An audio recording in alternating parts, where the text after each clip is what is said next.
Gagawa tayo ng spinach soup and papainta ng mantika, tapos magigisa tayo ng sibuyas at bawang.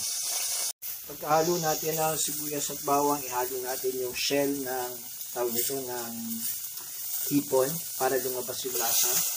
Igigisa natin at tatanggalin din natin.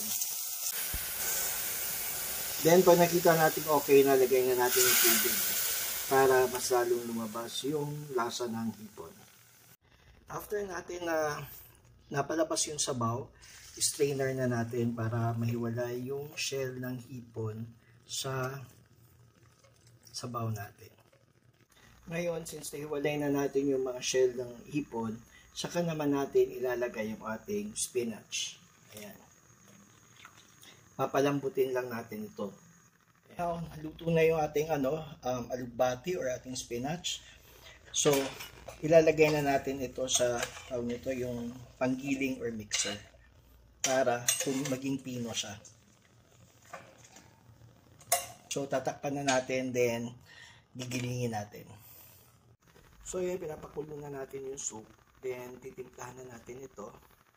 Lalagyan natin ito ng, depende sa panlasa natin. Ito is a mix of salt, paminta, vetchin, chicken powder, tawag nito, ano pa ba? Asin, tapos onion powder at saka garlic powder. So, ayan, nakita na natin kumukulo. So, nilagyan ko na ng sotanghon. Ayan. Leave this for maybe a few seconds. Mas madali lang naman lumambot yung sotanghon. Then, saka nyo buhusan ng slurry. Ayan. Cornstarch na ito may konting tubig. Ang purpose ito is para maging glossy yung pagka-green niya. At saka para lumapot yung sauce or yung sabaw natin. Pansin nyo na medyo lumapot na, pwede nyo na ilagay yung itlog. Binating itlog. Ayan.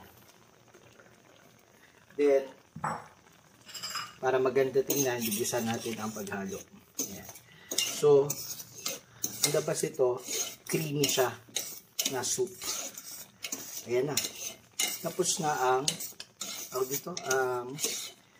ang spinach soup ninyo. Yung iba na nakikita nyo sa Chinese restaurant, super green kasi talagang yung alugbati o yung spinach talagang pinag-puree nila ng sobra-sobra. Akin naman hindi naman masyado kaya nakikita mo pa yung bits ng dahon. So ayan na, ready na ating spinach soup.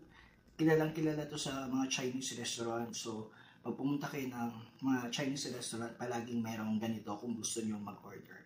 So hindi mo kailangan pumunta sa mamahaling restaurant to enjoy the good things in life.